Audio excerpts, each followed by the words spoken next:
Right, welcome to Halitics. I'm Hal Ginsberg. So glad to be talking today. It is Tuesday, the 28th day of May. I had to look at that date on my computer screen to be sure I got it right, because I never know the date. I hardly often even know the day a lot of times. We got a lot to talk about today. I'm going to try to jam it all into 1 hour. May go a little over. I will try not to do that. I don't like to go over if I can avoid that, and may have to break up the video into several constituent parts after the fact. That's something I've been working on lately to make these a little more consumable in one sitting. So rather than you having to sit for over an hour often to watch an entire Halitics, you can pick and choose a segment that piques your interest. And that's what we're going to try to do today. Hope you'll join me, 240-242-5646. There were some comments in yesterday's chat. I didn't get to those. I do apologize. I really haven't been seeing what's in the chat very well. I think I have a new way of doing this. I'm hoping I won't miss your chats in real time, but if I do, please forgive me. I'm doing the best I can here, keeping as many balls in the air and really trying to provide, again, a town hall kind of environment. I think, what did Tom Hartman, was it your national town hall that he tried to provide? You know, I like that expression, actually. Always had my issues with the way Tom did his show sometimes. I wouldn't say always, but sometimes did.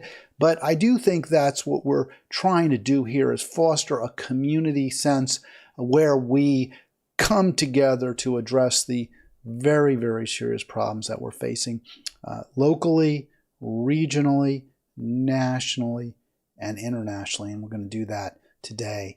Hope that you'll find the time to give me a call, 240-242-5646. Don't forget, click like, click subscribe as well.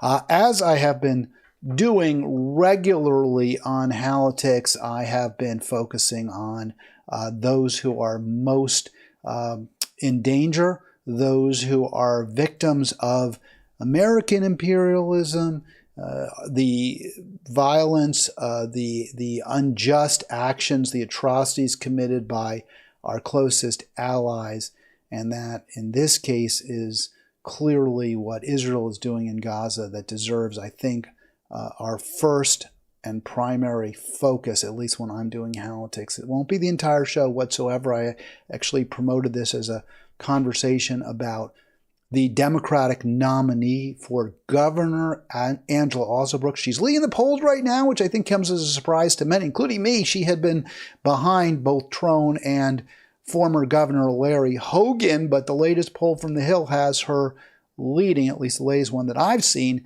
and I expect she will be the Democratic, she'll be the winner, and she will keep that seat for the Democrats in the U.S. Senate. So I want to talk a little bit about her. Saw some comments in some chat groups I'm in that kind of, I don't know, kind of irked me a little bit, ground my gears, maybe a little unfairly. Maybe I was a little bit overreactive to those who seem to support her, like her. So we'll talk about that. And I am remiss. I did invite someone to join me, but they never got back to me. Maybe they don't want to join me. Maybe it was too late. I should have called them earlier. I will effort getting a guest on this week or next to talk about Angela Alsobrooks, perhaps someone who's a little more warmly disposed towards her. Anyway, to start in Gaza, the news is awful. And you see that headline, that is from today's Al Jazeera, 46 people killed. Now that, it is important to distinguish the 46 that Israel killed in the last 24 hours from the 45 Gazans whom Israel killed in the 24 hours preceding the past 24 hours. Over the past 48 hours, if I do my math right, that's 91 people whom Israel has killed across Gaza, and 110 injured just in the last 24 hours. Those 45 killed, maybe more than 45 Sunday night actually, 45 killed in a designated safe zone, a tent camp housing displaced Palestinians, where Israel had specifically neglected to say this could be, right? They list where they say they're going to be bombing, they're going to be attacking, they're going to be shooting. They provide lists of that, and the displacement camp, displaced persons camp, of course, they're displaced by Israel, right? Let's be real clear. Let's not miss anything here. This is all Israel's fault. Israel is to blame. And, I've really basically given up hope. I love doing this program, but I recognize I don't think it does any good, right? I mean, we're not changing our policies. Things aren't getting better. They just keep getting worse. One of the most frustrating for me dynamics is people always say to me, you demand perfection, you demand perfection. It takes time. People, they're doing the best they can. Better a little bit of progress under the Democrats than going back with the Republicans. And no, there's not progress under the Democrats. We have a Democratic government right now, and they are supporting genocide. It is making things worse. Just back to the numbers for a moment. And I know numbers, they're not human. It's like the Nazis were always good at counting. It kind of distances you, but we've got to recognize the scope, the scale of the deaths. I played a video yesterday. It was just horrific. Families, parents just ripped apart as their babies are killed, murdered by the Israeli military. So now over 36,000, the numbers just keep going up, climbing. 36,000 killed. And remember, as we know from Fox News, those numbers aren't, that reliable. They're the bottom. They're the floor. They're the number of corpses that have been counted. But we know there are many, many bodies in the rubble because of the Israeli military actions that have not led to the liberation of the hostages. I don't think the security of Israel, the people who live in that country, should ever be predicated or based on just eradicating a neighbor, which is what Israel's doing. But if that's your goal, this isn't making them safer either. You're just creating more and more and more Israel as more and more people who hate Israel and want to kill Israelis. And who can blame them?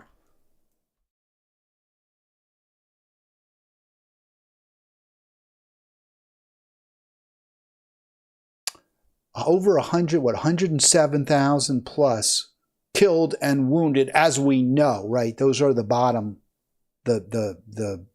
line numbers, the minimum. So it's almost certainly more. Over 100,000 casualties in this atrocity, this Nakba. Over 100,000, will not say war. It's not a war. It's not a war when an advanced military crushes into rubble a small, impoverished, condensed residential area. That's not a war. So over 100,000 Palestinians are casualties in 7 months out of a population south of under 3 million. So more than 1 out of 30, over 3%. If you do the math for America, that's over 10 million people. 10 million Americans would be. And of that 10 million, 4 million dead. I think that's right. I mean, it's wrong. It's horrible, but that's what the numbers tell us.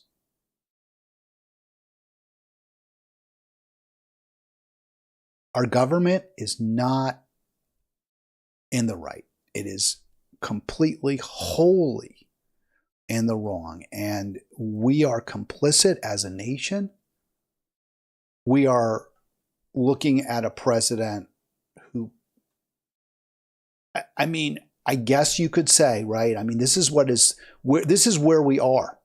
We have a president who is supporting the genocide And yet, his backers, his flacks, argue with justice that the other guy might even be worse when it comes to this.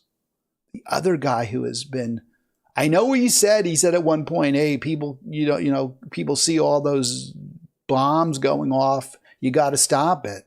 But he wasn't saying or expressing any, as I heard, compassion, empathy, concern for the human toll that Israel is responsible for. No, Trump doesn't care about that. He did express some concern about how it doesn't play well, right? People see it and they don't like it.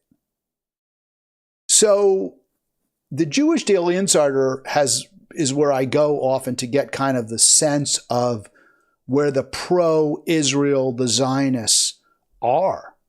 And they're pretty happy with Biden. A lot of times they're like, oh, I don't know, he's kind of being a little wishy-washy. He's not all in for Israel. Every now and then he wrings his hands and says maybe Israel shouldn't have killed these people. But look, there's your positive headline. The White House withheld criticism of Israel, referring only to devastating images emerging from the strike. But of course, there's always devastating images when there's wartime. There's no condemnation. There's no insistence by the White House that no arms go forward until Israel withdraws. There's none of that. There's no endorsement of the ICC's indictments of Netanyahu and Gallant, the Israeli Minister of Defense or whatever, war. The chief killers in Israel, the executioners. There's no insistence that maybe they do need to really pay the price for their crimes. I don't know how you can support him. If you want to tell me why you would support that guy, where you'd vote for him, please tell me. Let's discuss it. Why? You know what? And the argument can only be because Trump would be even worse. But I don't know what could be worse than this right now. It could be just as bad, right? I mean, I guess you could fry them alive instead of slow boiling the Palestinian people. And maybe that's what Trump would do. Maybe Trump would say, just drop the big one. I could see that. But I can't feel complicit. I can't vote for this. I will vote for someone else. So the White House response, Israel has a right to go after Hamas. I don't really think they do. Hamas respond. The answer to Oct 7.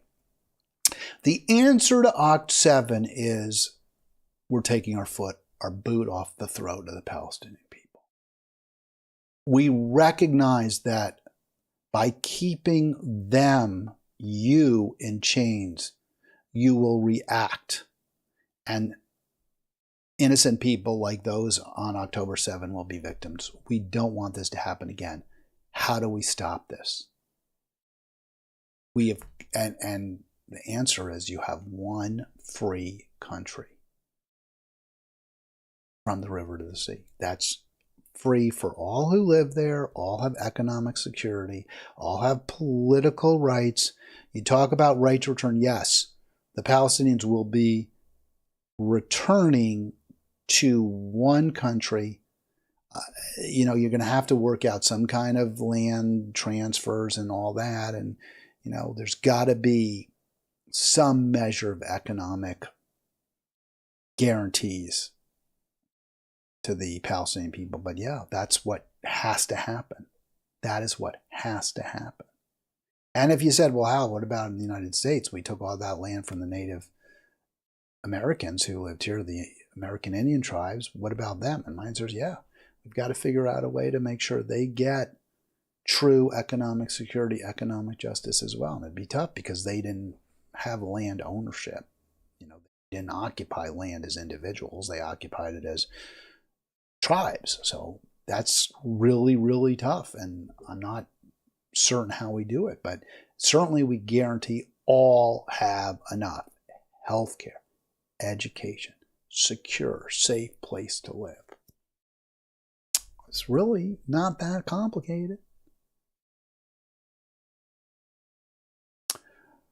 For Joe Biden, a little hand-wringing. Israel must take every precaution possible to protect civilians who are actively engaging the IDF and partners on the ground to assess what happened. And we understand that the IDF is conducting an investigation. Well, I'm sure that'll result in all manner of, serious precautions taken in the future and consequences for those responsible for this. Yeah, no, it's awful. Where we are right now is as bad. Certainly, is this as bad as it's been? Are we in this country in as bad a place as we've ever been supporting, clearly complicit in genocide?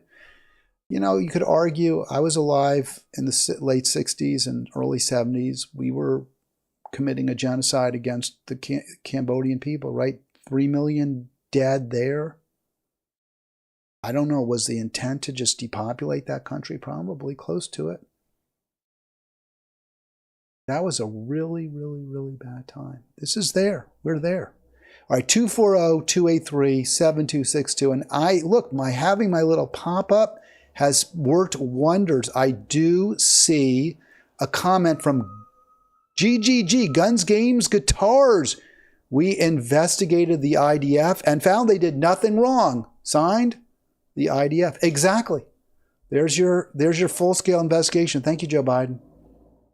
All right, I'm going to move on because, as important as this topic is, I absolutely promoted this program about, and I don't think I talk too much about Israel, Gaza, Palestine, the crimes of Israel. I don't think I over-talk it, but I talk about it a lot.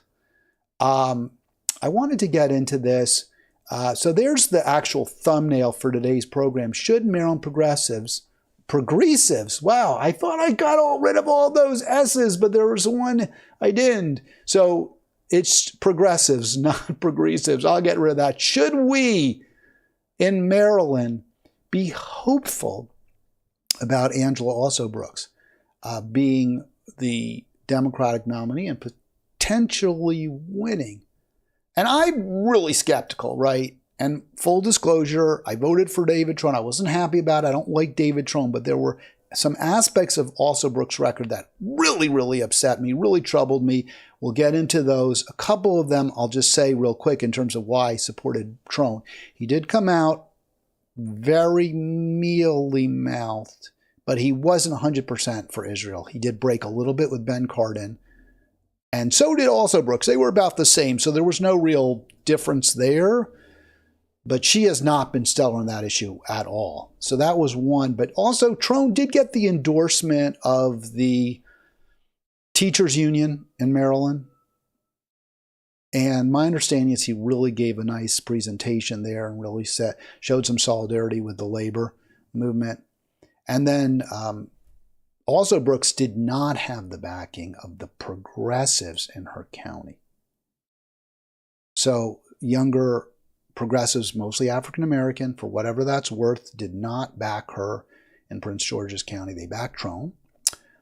And Steny Hoyer, the establishment Dem par excellence, backed Alsobrooks. So that was a factor that caused me to incline a little bit towards Trone. Not liking Trone, not supporting Trone, but thinking maybe he'd be a little better. That said, Alsobrooks did prevail. And, good on her. She was close in terms of their policies. I wouldn't say one was, clearly worse than the other. They're both, by and large, corporate, centrist Dems. There's an ad. Let me get to the ad first. So you saw the image with Raskin. And, of course, I had the progressives. It's not progressives. It's progressives. Should Maryland progressives be a little bit excited about, a little bit hopeful about Alsobrooks. I'm going to play this ad for you. I'm going to get into a conversation that I dialogue on my page. Well, it wasn't really my page. It was a group. I'm in a chat group. But there's going to be a couple of videos we'll play first. So let's get to those and we'll go from there. So here is... I've got exciting news. I'm here with my friend Angela Alsobrooks. I'm supporting her for the U.S. Senate. She's going to deliver for the people of Maryland every day as United States Senator. At the same time... All right, so I'm going to stop it there. So Raskin is somebody I really, really don't like. I think he's a phony. I think he's a grandstander.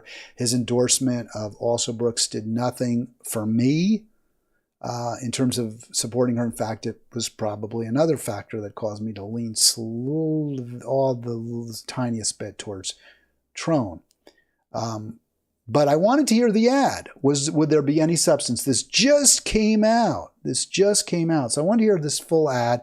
Raskin generally focuses on how bad the Republicans are. He toots his own horn, talks about how great he is because he impeached the former President Trump, an impeachment that ultimately failed. He always focuses on the positives. Hey, we actually did impeach him in the House. That has hardly ever been done before. And we almost won in the Senate. We got 57 votes. Well, you still lost in the Senate.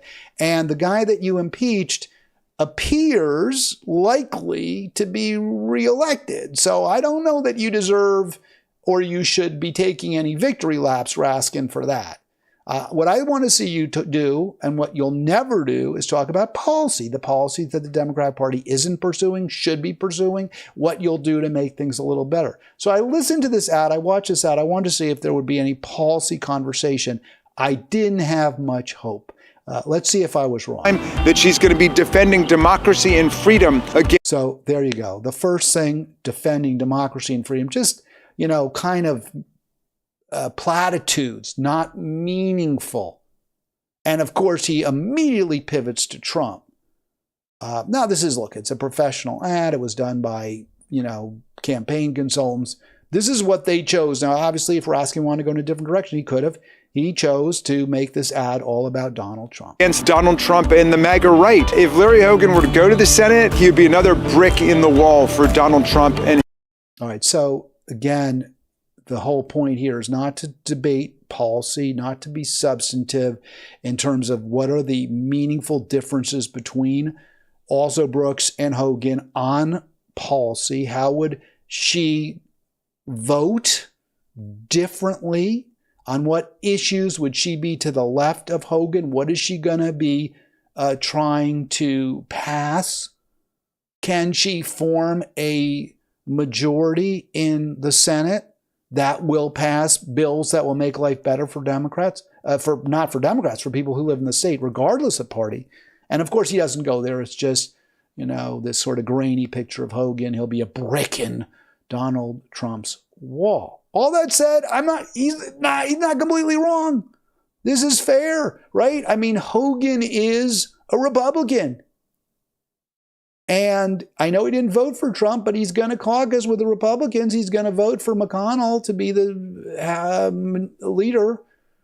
And they will, by and large, with few exceptions, support whoever the president, whoever the Republican, support Trump if he's the president, or oppose Biden. So, okay, yeah. I mean, it's still not what I want to see. It's not the kind of ad I would like. It doesn't give me a lot of optimism. I don't like that they start with these platitudes about democracy and freedom and then pivot immediately to Trump. But let's continue. His party. Who do we want on the floor of the U.S. Senate defending women's right to choose? All right, so I'll stop it. So he does move. I watched his video. I was amazed. He actually went to a real issue. Now, it's not that bold to talk about choice, and especially because we'll get to Hogan in a second, but still, there's something there. Yes. Thank you. I'm glad you're talking about reproductive rights. That's important. I want Angela Alsobrooks. Who do we want defending the right of the people to vote? I want Angela Alsobrooks. Right to vote, I guess. I mean, I don't think Hogan's certainly not somebody who's going to try to suppress the vote, but yeah, that's a legitimate concern. But again, it's all about Republicans bad. We've got to stop Republicans, not what can Democrats do differently? What can we do better? How will Angela Alsobrooks bring about a progressive revolution in Washington, D.C.? And that's not brought up. And why not? Because it ain't going to happen. Because that's not something she's interested in. Alsobrooks, this is not a time when anybody can afford to sit on the sidelines. I'm asking. Right. Of course not. No, we can't demand someone who's good. We can't demand someone who's going to fight for us. We can only support someone who's going to stop maybe Trump.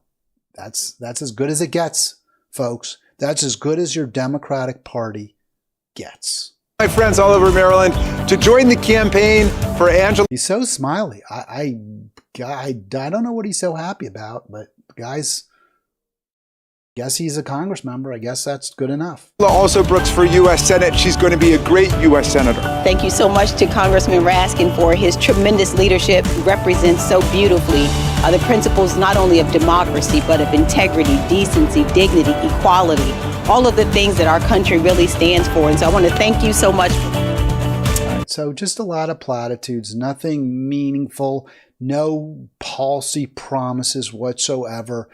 Just as GGG says, they're running on Trump bad.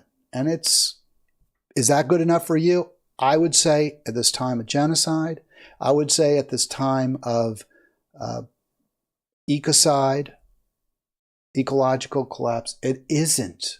It's simply not good enough. On the issues that I've been focusing on, right? Israel. And we'll get to some other really important stuff. Let's just talk about Gaza for a second. Again, why I can't, and I'm going to try to get someone who supports her, but I wanted to get to this, and I'll get to that chat discussion, but just wanted to make this point here. So this is from, again, our friends at the Jewish Daily Insider. They're pretty happy with, again, Alsobrooks, just like they lately are with Biden. So Angela Alsobrooks distances herself from Van Hollen and Israel policy. Remember, Van Hollen's like, we can't give them any more aid.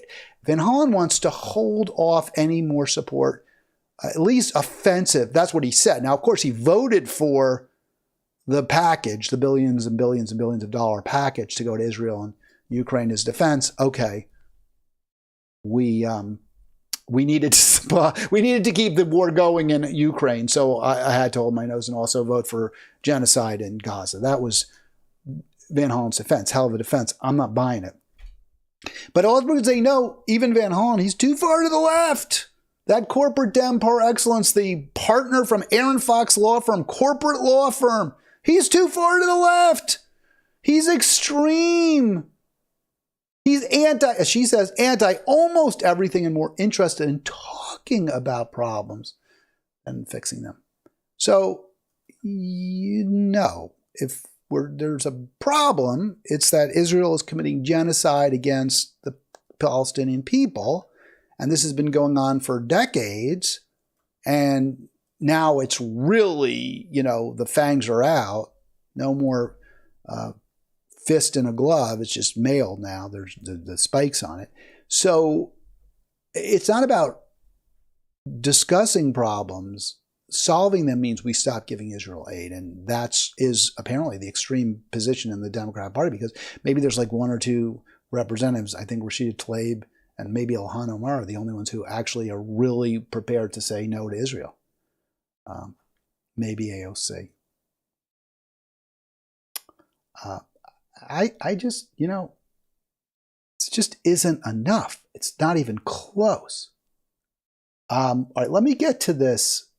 Well, we'll do the ad and then I'll get into that conversation. Also want to play some, let me do that. Yeah, all right. I'm kind of fumbling around here. I'm not sure where I want to go, but this was a video because I want to give you a positive, somewhat positive, really trying to be as even-handed, as fair as possible when it comes to Angela Alsobrooks. So this is from the campaign when she was running for the Democratic nomination, which she won earlier this year. Channel News 9 did a dive into one of her claims that when she was a state attorney for Prince George's County, the crime rate dropped 50%. She says that during her administration, the rate dropped by 50%. So that's quite impressive, cutting it in half. Let's see whether that's accurate. And again, I'm trying to be as fair as possible to candidate Alsobrooks. Crime and prevention are top of mind for voters heading into this year's elections. One of the people running for Senate in Maryland is taking claims about her record right to voters' doorsteps. So our Verify team looked into it. Our Abby Larico joins us with what she found. Hey guys, good evening. Prince George's County Executive Angela Alsobrooks is running for U.S. Senate. And over the weekend, her campaign and its volunteers began distributing these flyers. Verify viewers asked us to look into one line in particular about crime rates when she was the county's top prosecutor. Let's verify. Did crime drop by over 50% in Prince George's County while Angela Alsobrooks was state's attorney? Our sources are FBI crime data, Maryland State Archives, and Prince George's County Police. Alsobrooks served as Prince George's County State's Attorney from January 2011 to December 2018. You can see in the numbers we pulled from the FBI crime data tracker, violent crimes trended down during that time period, with fewer than half the total number of violent crimes in 2018 as in 2011. And in this 2018 news conference, then Prince George's County Police Chief Hank Stowinski touted the drop in overall crime rates. Do the math, it's better than a 50% reduction. So we can verify, yes, crime rates dropped by more than 50% in Prince George's County when Angela Alsobrooks was state's attorney. But she was part of a group of county leaders focused on crime reduction. The then police chief listed Alsobrooks, as well as the police department, the sheriff, and the former county executive as deserving of the credit. Now, how about crime rates after 2018, when Alsobrooks became county executive? Well, according to the most recent available data through 2022, property crime went up more than 7%, violent crime up more than 30% since 2018. And during that time period, the county also got a new state's attorney and police chief. All right, so I'll stop it there. So basically, she does deserve some credit, in my opinion. Yeah, crime rates go up and down. There are a variety of different factors. No one leader in any jurisdiction is going to make that big a difference. Generally, I think legalizing marijuana is a huge way to reduce crime rates. Guaranteeing economic justice is another. There are a variety of things that that politicians can do. She worked with a team. Seems like she was a good team player, and they did help bring crime rates down. So I give her credit for that. They went back up, started climbing again when she was county executive. Maybe the team wasn't as good. They lost some of the members. And also you just have the rise and fall of crime rates. There's various factors. We just don't always know what causes them. That's, chaos theory to a degree. But yeah, okay, I'll give her some credit for that. I'm trying to be fair. She says, hey, I dropped crime rates. So you should vote for me. And it seems like she did work again. That's what a good leader does, is work with others like the county executive and the police chief, and she did it. So I give her credit for that. Okay. Now, I want to also just get back to that claim about, or the discussion by Raskin about reproductive rights and why we should support her for U.S. Senate, because she'll fight for reproductive rights. And I think that's a fair argument as well. Even though the Washington Examiner, which is a very, right-wing or certainly Republican paper, has this column out today. So this is all very timely. 5 ways Larry Hogan appeals to Maryland Democrats by Ross O'Keefe today. And they talk about, and he says specifically, does Hogan, hey, I am pro-choice. I will fight also for reproductive rights. He comes right out. It's not ambiguous. There's no wishy-washy language. I support restoring Roe as the law of the land, Hogan said. So is there a meaningful difference between him and Alsobrooks on this issue? I would say there absolutely is. Of course there is. If he's the Republican senator from this state, he's almost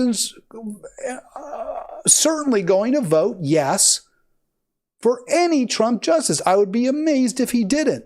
And you know, those justices aren't going to flat out say, yes, the law was repealed, right? But if there's a law to be passed by the Democrats that would provide some measure of reproductive rights, because now it's a legislative fight, right? If at some point, you know, there's some state law that's being challenged that provides for reproductive rights, Hogan can never be trusted because of our hyper-partisan system, just as it corrupts Democrats. So even if they have the best intentions, they go into government, very quickly they become corrupt by money, by the need to raise funds, by the demands of party leaders, by the desire, the natural human desire to be in the club. That exactly happens with Republicans too.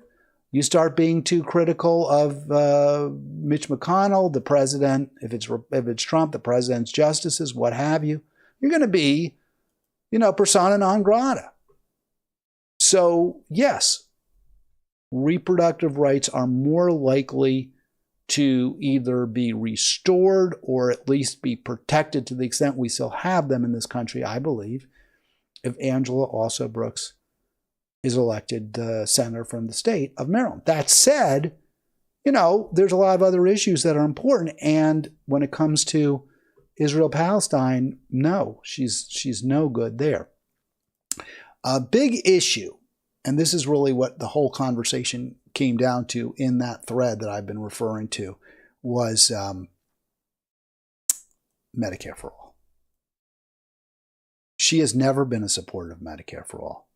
She has never come out and said all Americans should have health care as a matter of right, and that the government has an absolute duty to pay for it. She has not done that. She is endorsed by Steny Hoyer, who has been a steadfast opponent of Medicare for all. And I believe because Steny supports her, she has made assurances, she has made promises she's not going to be on the Medicare for all bandwagon. I could be wrong, but I believe that.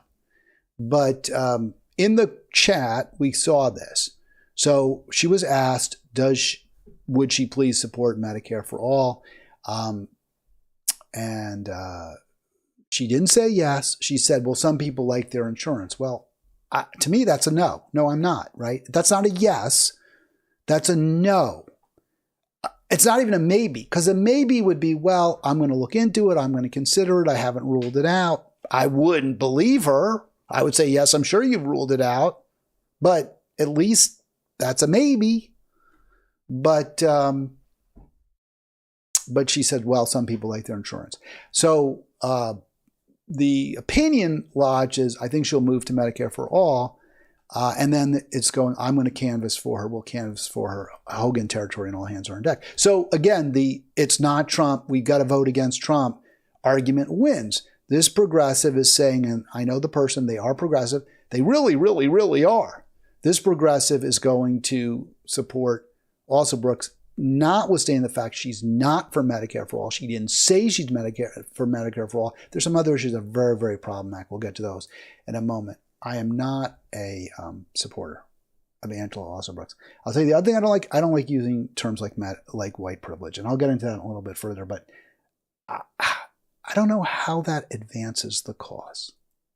I don't see how it makes it easier to unite people. I think it makes it that much harder. It's not the same. There are so many white people in this country who have nothing. Literally nothing. They are sleeping on streets, under bridges. There are others who don't have enough, right? Medical bankruptcies. Can we stop with this comparison between these invidious comparisons? Every single American should have enough. And so many don't.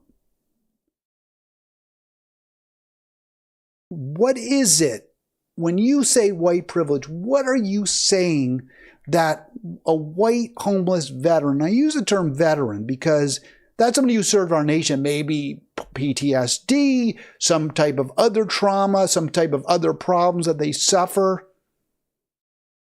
What do they have that they're not supposed to have? Because a privilege is something you shouldn't have. It's an unearned dispensation, right? That's in the House of Lords, the unelected body of descendants of nobles and aristocrats, or just simply super rich people, get to veto legislation, some legislation. That's a privilege. They shouldn't have that. That's not right. That's privilege. If you're going to say there's something called white privilege, you better explain to me, please, because otherwise what you're doing is you're making the possibility of a multiracial, multi-ethnic, working class coalition virtually impossible. You're pitting people against each other based on race. And that is a terrible, terrible mistake. All right, so yeah, just a couple of others comment there. You have to support Democrats to stop Trump-appointed judges. Okay. That's the argument. So my response, the problem there is the Democratic-appointed judges haven't done much either. They haven't protected us either. They didn't, and I get it. There aren't enough of them, right? That's the problem. But until we have a true economic justice Democratic Party or another party that supplants them, we ain't got nothing in this country. The Democratic Party has made things worse and worse. Maybe it'll be a little slower. The slide would be a little slower. But how much, how much time do we have to go backward more slowly when we're right now in the 6th grade extinction, when we're complicit in genocide? How much worse can it be? We have to figure out a way to come up with an alternative.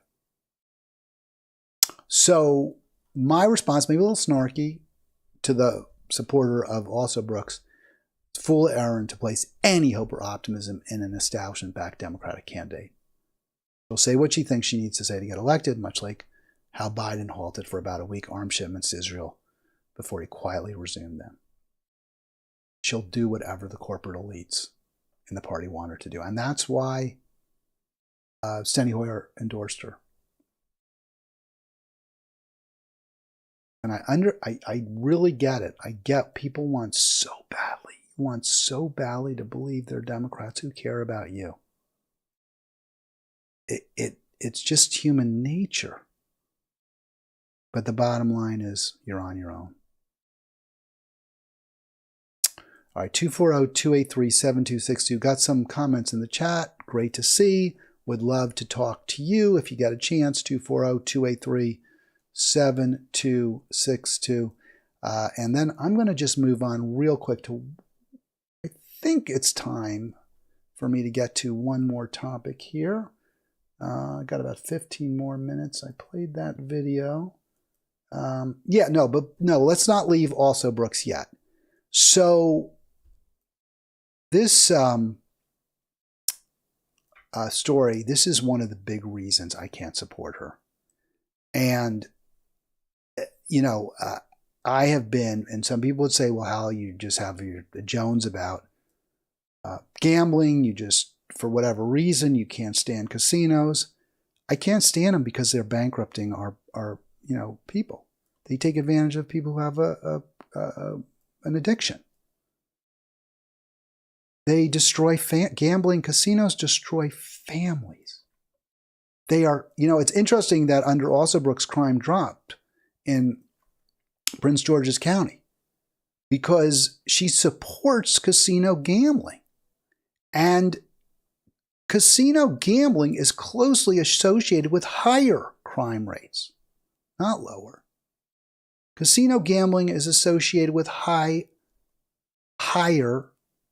often much higher suicide rates. It's associated with higher bankruptcy rates.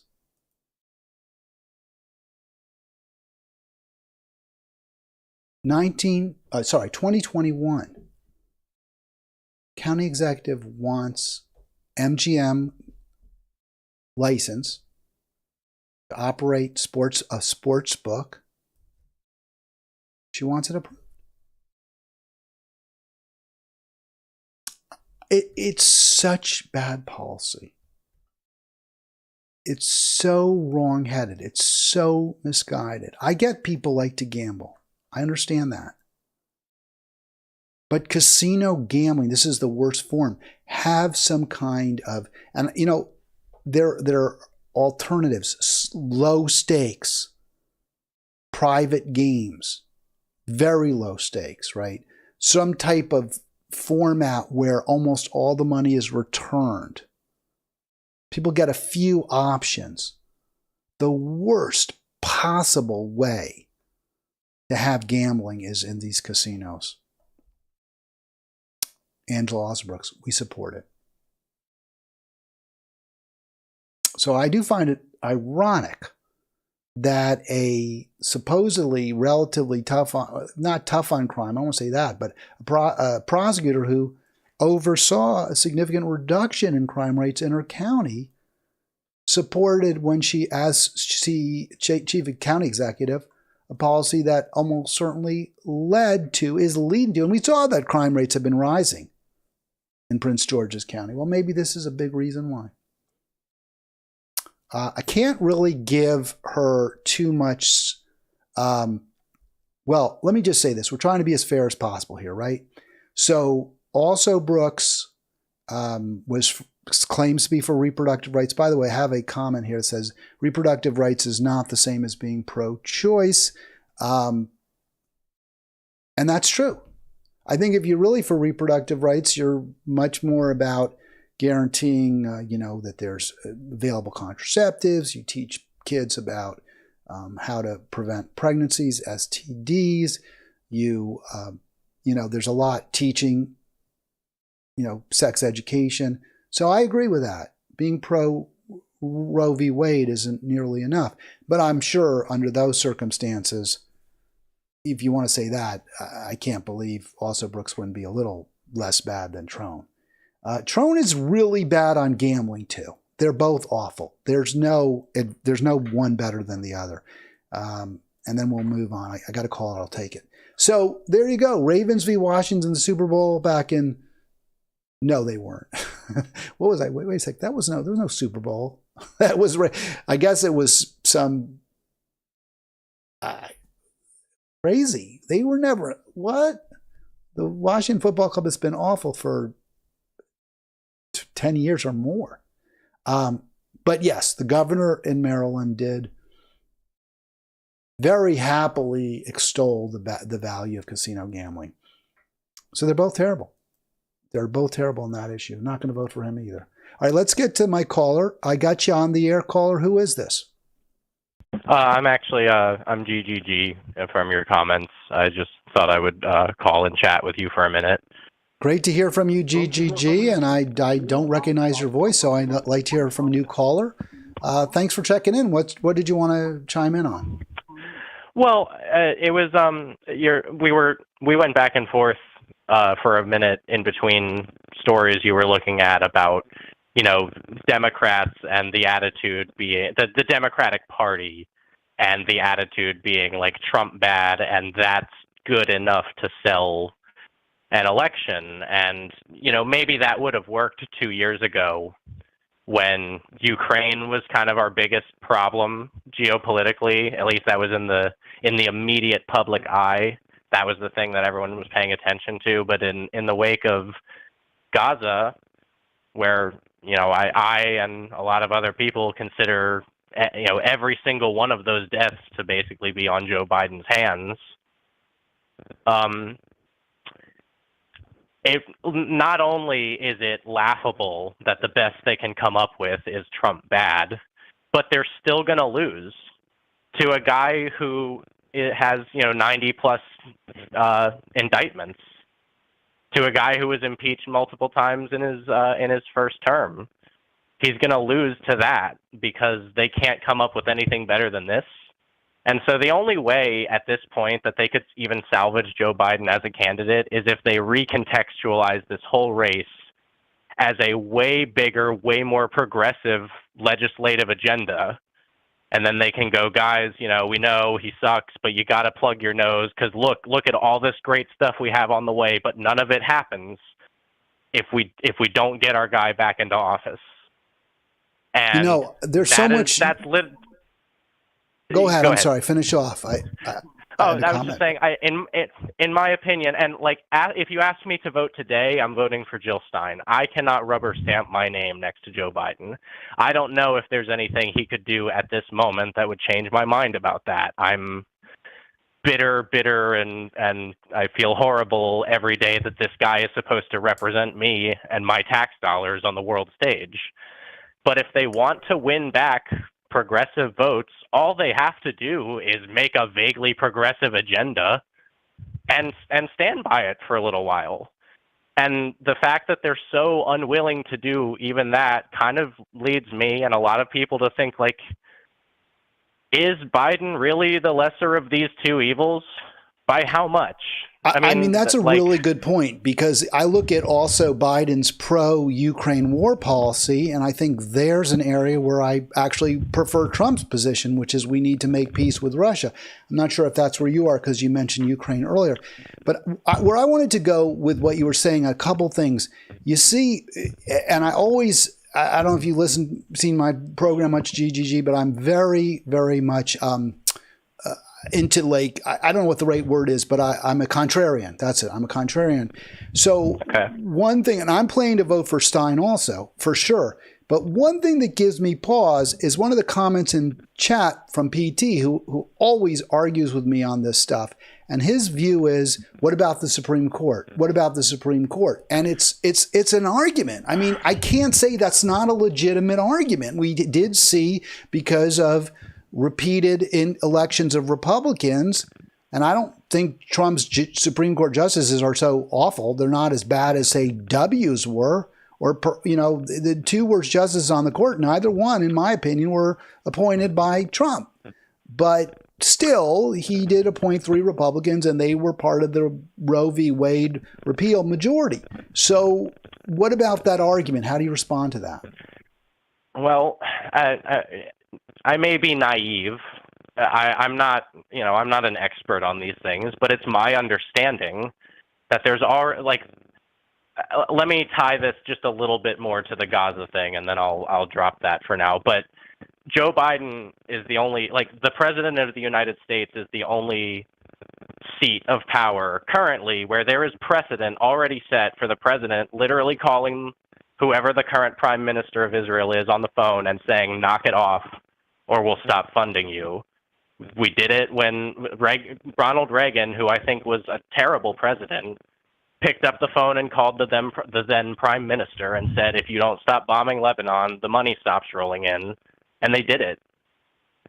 So there's already, and I am tying the two together because, as far as I know, the president of the United States is also the only person who could unilaterally make the decision to add more Supreme Court justices. Am I wrong about that? I don't know that. That's a great question. You know what? Honestly, GGG, I plead ignorance. I actually think the president can't unilaterally add more. I think, okay? You can quote me because Hal said this and shows how stupid he is, but I don't promise you this is accurate. I believe it has to be Congress. Congress would determine how many new justices it was my understanding that the only time that's ever happened before, it was when a president did it. Now, I can't cite that precisely. That's something that maybe I need to go and refresh my memory. Well, there was I think what you may be referring to, and I'm going to just throw that at you, is a proposal by FDR when he had been repeatedly thwarted by a more conservative Supreme Court to pack the court to add new justices. Maybe it was. But Congress did not approve that. maybe it was the threat of doing something like that then. But the point is, like, the president can do actions to influence the court here and now. Even with not having a majority of progressive judges, the president is not totally without powers to stand up to the court a little bit, and Joe Biden didn't do that. I mean, Joe Biden let Roe v. Wade die pretty much without a whimper until a little while later when it was time to get back to fundraising. It's true. It's true. And there were areas where he could have, he could have said, we're declaring federal property to be abortion zones, right? And put some clinics on them. He didn't do that. I mean, there were areas where he could have made himself a champion of reproductive, or at least Roe, right? Because you don't want to conflate the two, which is fair. Mm-hmm. He didn't do that. So I agree, but I think ultimately I can't refute this argument.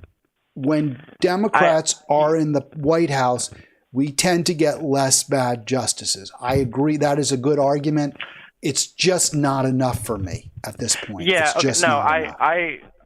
I agree to that. No, the way that you phrased it just now, I agree. When Democrats are in office, we tend to get less bad judges, but I don't know if I trust Joe Biden's decision-making in particular. I don't know, look at the agreements they were willing to make on the border. Look at the way he's handling, these horrible geopolitical events. I don't know that Joe Biden's decision of judges really would be any better than judges Donald Trump might put up at this point. Maybe Democrats in general have a record of Ketanji Brown Jackson, I think, is a pretty good, pretty reasonable. She's centrist, I guess, but she's okay. She's his choice, right? He's had one justice, and she wasn't bad. I don't know about other judges, and they're very deferential to Republicans. And if or a conservative Democrat doesn't like a particular, in fact, I don't have the exact story. Gigi, I'm going to finish this, and I'll give you one more point. Then I got to move on. But I know there was a pretty pro-labor judge whose name was floated, and a conservative Democrat said, no, we don't want them. And Biden immediately, pulled the judge. So this idea that he's this pro-labor president is true only to the extent that there aren't objections from conservative Dems or from the Republicans. Mm-hmm. So no, he's not great again, but I guess if the point is we get less bad judges in general is fair. But again, it's not enough for me at a time of genocide and ecocide, rampant wealth and income inequality. I just think we cannot settle for the lesser of evils at this point, because both are taking us to a place, a dark place that we have to figure out a way not to go. Yeah, and that's why, it really drove me crazy. It was a few months ago. There were a couple interviews back to back. One where somebody pressed Joe Biden a little bit on, what are you doing to try to stop Netanyahu? And he said, I'm working quietly behind the scenes. And I feel like this is a time for the president of the United States, ostensibly the leader of the free world, that's what we call him, to be working boldly and in the public eye, right? Why is he telling us that he's working quietly behind the scenes? And then, I think it was a few days later, he went on the Late Show, or he went on some late night talk show for a softball interview and made jokes with Amy Poehler about how he couldn't put his sunglasses on. And at the same time that was happening, bombs were falling on Rafah, the place that they had herded all of the Palestinians into. So I just, as much as I try not to glamorize the past, I feel like there was a time when at war, the president wouldn't have dreamed of going on a soft comedy show interview to give a nothing address and make jokes and do memes. I think the current state of all politics, and our current president in particular, it's deeply unserious, and it's scary. It's very scary.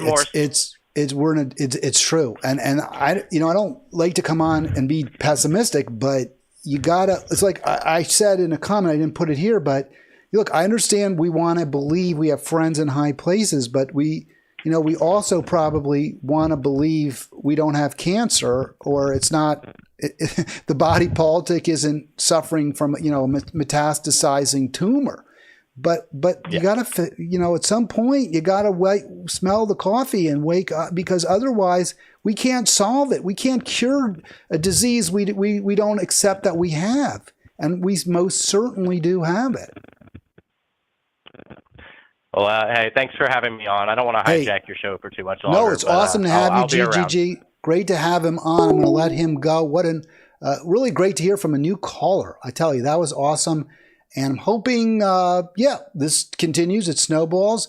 I saw PT had a response kind of excusing Biden by saying that Congress was going to pass a bill forcing his hand, saying you've got to deliver the weapons. And my response is then go to Congress and fight it. Go to the Democrats and say, no, we've got to stand together. Make it a campaign issue. Make it a political issue. Do the right thing. The problem is, the fear there is, okay, well, AIPAC will defeat you, will defeat us. We can't be too vehemently critical of Israel, no matter how much they deserve it. Understand that. But you got to do the right. If you don't do the right thing, what's the point of having power in the first place? If you don't do the right thing, you don't have power. All right. Again, kudos. Thank you so much for GGG to call in. I will be back tomorrow. I was going to talk about the fossil fuels tax. That was going to be my third topic. Didn't get to it, which is fine. There's more time tomorrow. Really interesting. Canada has implemented I didn't know this, but this is for tomorrow. Canada has implemented a fossil fuels tax in a way that's very, very similar to what I proposed, if you know what I call for, which is the revenues returned to the people, right? So we tax you at the pump, but we return the money to you so you will have the resources available to transition to cleaner, greener energy. Canada's doing that. How well is it working? We'll talk about that tomorrow. I'm not getting my little, let's see, there we go.